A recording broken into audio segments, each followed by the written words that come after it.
Joining us now, national affairs correspondent with The Nation, John Nichols, and NBC News senior business correspondent Christine Romans. So these numbers are potentially pretty significant for Kamala Harris. The economy has dogged Democrats for a long, long time. And even although the economic data that we have shows that we're in a pretty good place, people weren't feeling it. Does it make a difference that even if they say we were better off under Donald Trump, for them not to blame the current state of things on Kamala Harris? It's interesting. Just like she said last night in that interview with Dana Bash, it seems as though some of these voters in swing states have turned the page on their vibe session, and they're kind of turning the page on the Democratic leader. And maybe some of that energy around her over the past few weeks is rubbing off in this way. But you look at what these voters are saying about how she would handle things that matter to the middle class. They give her high marks, and she's narrowing the gap on a lot of other things. Although they still say that Donald Trump would be better for gas prices in the stock market. And it's one of those things that's facts versus feelings. The stock market's at record highs. The economy is one of those weirdly partisan things where the second a president gets elected that you like, suddenly you feel good about the economy, even though there's been no actual change in the economic state of your household. It is very much a vibe. How do you address a vibe? Exactly. And that's what the White House, the Biden White House, has been struggling with and trying to do for months and months. And now it's the Harris campaign that has the same issue. How do you tell people, no, the economy is great when they don't feel it, for whatever reason, don't feel it themselves? Then you look tone deaf. So that is the challenge for the Harris campaign. I think we're going to be hearing more about the care economy her aides have told me you're going to hear more about the care economy. She's going to try to really zero in on the middle class and the things you feel every day, like child care and other things. Those are positions that Donald Trump hasn't really taken. Child care and housing and the cost at the grocery store, talking about going against what she says is price gouging at the grocery store. John Nichols, you're seeing her talk about this in front of a lot of union workers, but also talking about unions a lot, even when she's not in front of union workers. Why is that? Look, there's a couple things going on here that are important. And first and foremost, Harris appears to be solidifying a lot of support among trade unions. She's getting the key endorsements, and the enthusiasm level is big.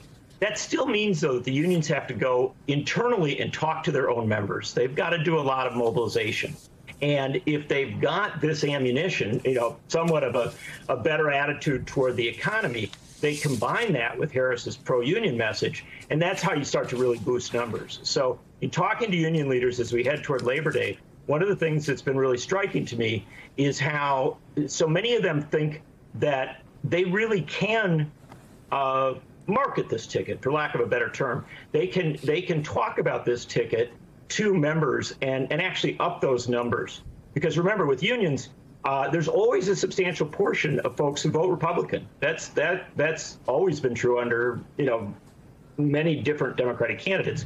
In this case, though, if Harris can maximize her union vote, get it up as high as possible, perhaps even higher than Joe Biden, that's going to be incredibly beneficial to her in states like Wisconsin, Michigan, Pennsylvania, but also in states where unions have a capacity that's rising, places like Arizona. Well, because none of these voting groups, whether they're union members or Latino voters or women voters, no one's a monolith. Everybody has different pushes and pulls, different priorities, and they're looking for a candidate to express those priorities. They might be religious in some cases. They might be purely economic in others. They might be about national security. There is a host of different issues that play into it beyond just who you're identified as being a part of, what group you're identified as being a part of. The firefighters union, to go back to unions specifically, J.D. Vance and Governor Tim Walz have both spoken to that group.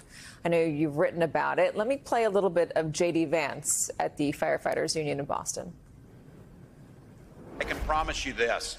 When Vice President Harris and I win this election, we'll have your back just like you've had ours this entire time.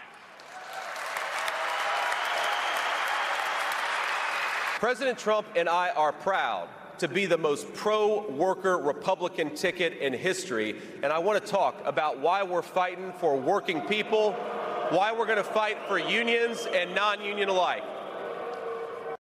The good news is we had both of them at the firefighters union, and you could hear in the room there was a different reception. Did that play throughout? Yeah, they clearly got different responses. Walz has been very close to the firefighters union for a long time up in Minnesota. He knew exactly how to talk to that union, and frankly, they knew him.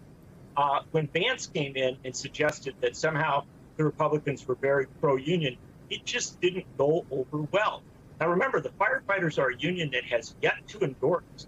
And so this juxtaposition was very instructive. And I can tell you, people not just within the firefighters, but across the labor were looking at how J.D. Vance just didn't seem to connect.